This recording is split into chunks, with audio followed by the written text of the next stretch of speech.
Do you remember, Heather? You said, "Guapo, dime algo bueno hasta que podamos ver la luna." And I had no idea what you were saying because I took French in college, goddammit, but I nodded my head and pretended to understand. Do you remember, you gave me Spanish lessons because you thought that if I knew Spanish, I would understand more, but it was hopeless. I sounded so much like a gringo. I forgot everything you taught me the second it came out your lips. The only two phrases I could ever master were "Uno más cerveza, por favor," and "No te preocupes, voy a estar cerca de usted."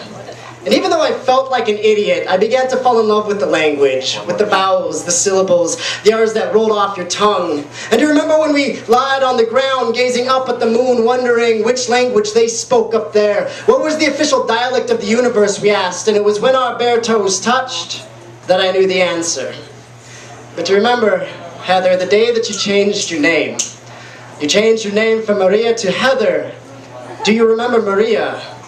And then you tried to drop your accent, and I thought you were trying to drop who you were, but you denied my accusations. You said you're only changing so that they wouldn't come for you. To which I replied, "No te preocupes, voy a estar cerca de usted." But you remember when they came for you anyway?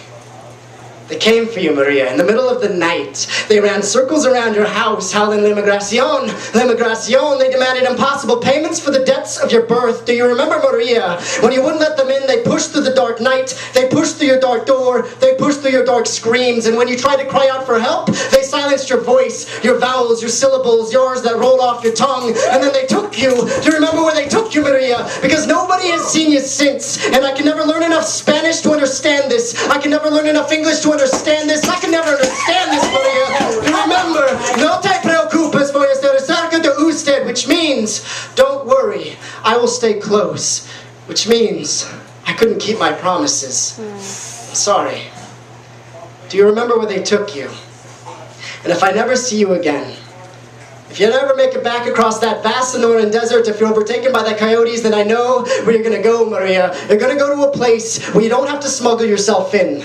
A place where you don't have to change your name. They can't build a fence between Earth and this place, Maria, because no matter how hard they legislate, they can't keep angels out of this place, Maria. No, instead they say, "Come on in, Maria. We have been waiting for you, Maria. We have been saving this place for you. No te preocupes, voy a estar cerca de usted, Maria." And they will keep their promises. Let's go.